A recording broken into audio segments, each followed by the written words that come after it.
Narito na ang PTV Balita ngayon. Kinumpirma ni Pangulong Ferdinand R. Marcos Jr. na walang destabilization plot laban sa kanya sa hanay ng pulisya. Kasunod ito ng sinabi ni dating Senador Antonio Trillanes IV na may namumuong plano sa hanay ng PNP na patalsikin sa pwesto ang punong ehekutibo. Dagdag pa ng presidente, hindi niya nakikita ang pangangailangan para sa loyalty check sa pulisya. Kinumpirma din ng PNP na walang aktibong miyembro ng kanilang hanay ang bahagi ng umano'y ouster plot ng Pangulo. I don't see, wala kaming report na in the ranks. Yung mga retired, baka merong mga gumagalaw na sumasama sa mga distab na ginagawa.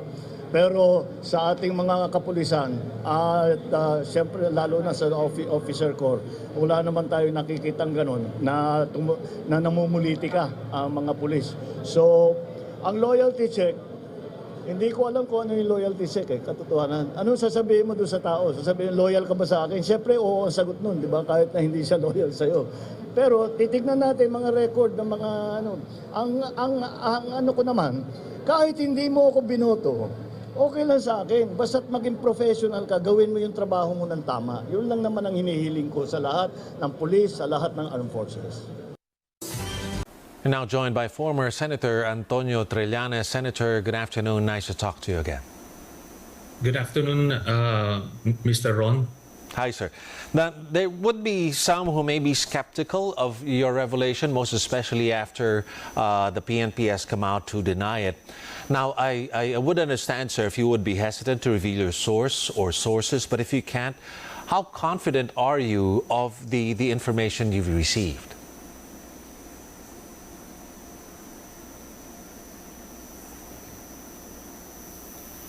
Senator? Senator, I think you're on mute. Within the intelligence community. And just to clarify, we're not talking about the top brass of the PNP. No. We're talking about two Mindanao-based senior PNP officials. Okay? So that's very clear. And it's understandable for the PNP to deny that, but I'm sure they are aware of the activities of these two identified PNP personnel who are based and assigned in Mindanao. Sir, just to clarify, these are two supposedly Mindanao-based senior PNP officials, but in that press conference, you did say that they haven't recruited anyone yet. They haven't successfully recruited any member yet. No, they haven't recruited any member of the armed forces. But these PNP officials are active PNP officials. There are also retired PNP officials involved in this ouster plot. So I'm trying to categorize the two. Okay, sir. How were you able to get a hold of this plot? How were you able to get this information? Was this information offered to you, or was it something you got wind of and tried to ask around about it? We have our ways of collecting information, and we also have ways of validating that information. So suffice to say that this information passed through the vetting process, and I am now releasing validated information. And of course, just to be clear, the destabilization or ouster plot is nowhere near meeting the requirements necessary for the successful ouster of the Marcos administration. Wala pa po, no? Malayo pa, maraming elemento na kulang, but you cannot be complacent about these things. As you mentioned earlier, I myself was involved in two of such plots early on in my military career. So I know how these things move. What is the purpose of you coming out with this information, sir? it's largely preemptive because we don't want Sara Duterte to assume power. At gusto natin matapos ng Marcos administration yung kanyang termino at there are no valid reasons to oust President Marcos. Yan po rin naman ang reaksyon ng mga military na nire-recruit kaya hindi sila makakuha ng mga active members of the AFP. Ito namang mga kasama sa hanay ng PNP, ito na yung mga Davao group na rin na dati pa. Kaya madali naman silang ma-isolate at ma-identify.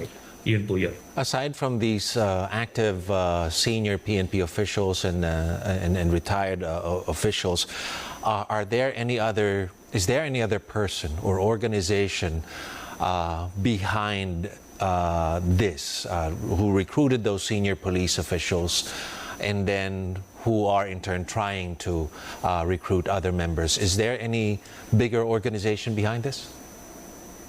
The people behind the recruitment of this PNP personnel and the recruitment of active AP personnel have been identified. No? Kaya binabantayan na rin sila, kaya nahirapan na rin silang gumalaw. And lahat ito are associated with Mr. Duterte, no? And lahat naman, lahat ng elemento na they have the motive, they have the opportunity, and they have the resources for an ouster plot. At let us remember na yun na nga, late last year, a previous ouster plot was confirmed.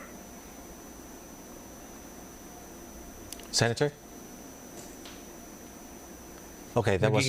Go ahead, sir. Go ahead. You got cut off a bit. Okay. So, as I mentioned, I'm not the only one saying this. Late last year, it was the AFP Chief of Staff himself who admitted that there was a recruitment happening within the ranks of the armed forces. But again, just like our information, they have yet to successfully recruit even a single active member of the AFP.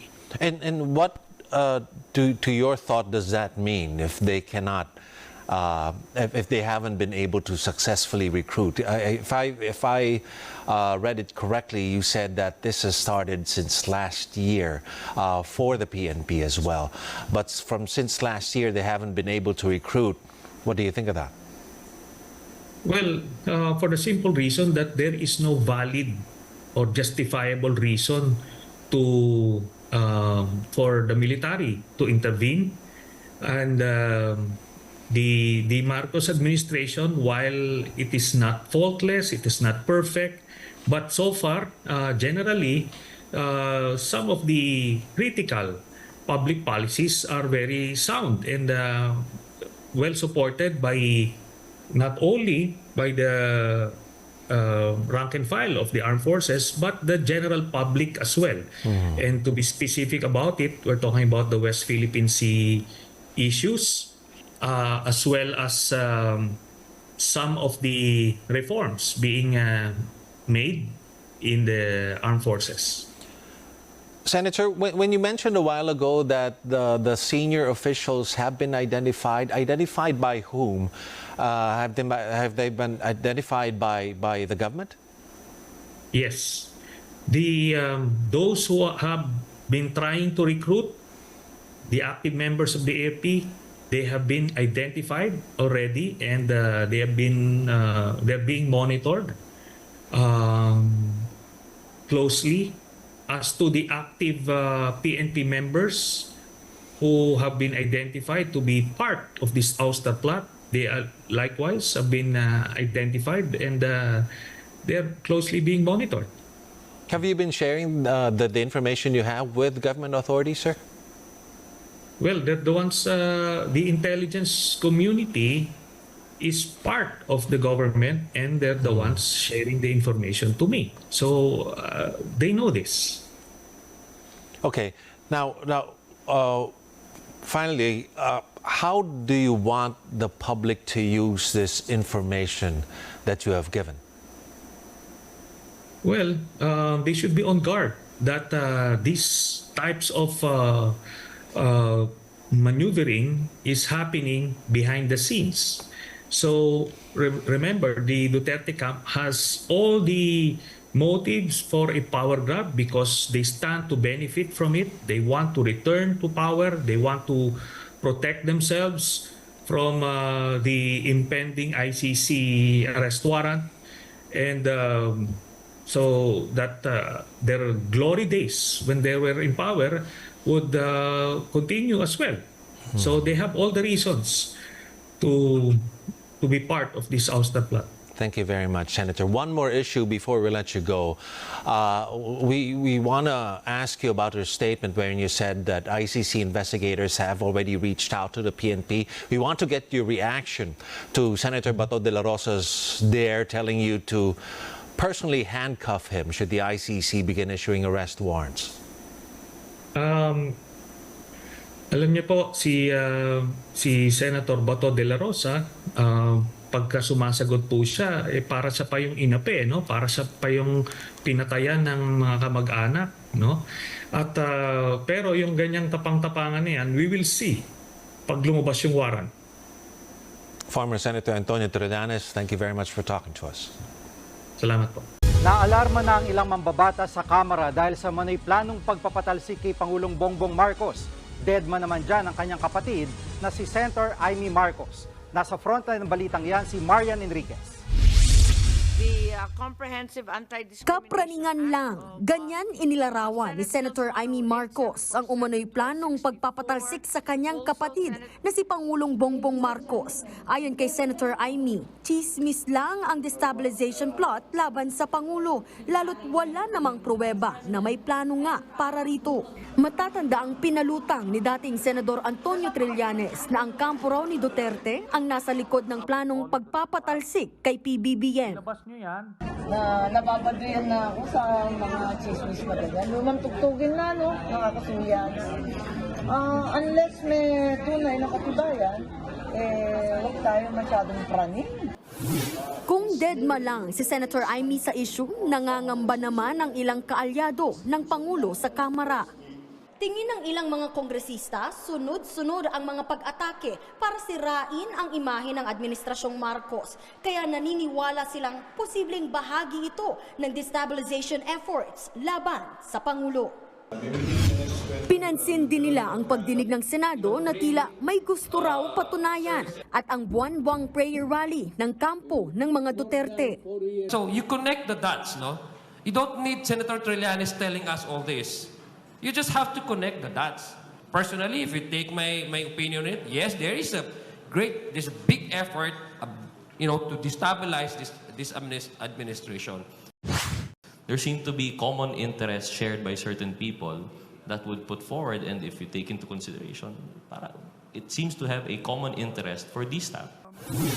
Nauna naman nang nanawagan si Senate President Mig Zubiri sa mga kapwa niya senador na huwag gamitin sa politika ang mga pagdinig ng Senado. Ang Department of Justice naman nagbabala laban sa mga nagpaplanong patalsikin si Pangulong Marcos. If there is enough evidence to file cases against those who have violated our criminal laws, such as sedition, inciting to sedition, even rebellion, of course, we will have to pursue. No? The department has always been and will always be evidence-based. Nauna na ring itinanggi ng PNP na wala sa hanay nila ang nagre-recruit para sa sinasabing destabilization plot.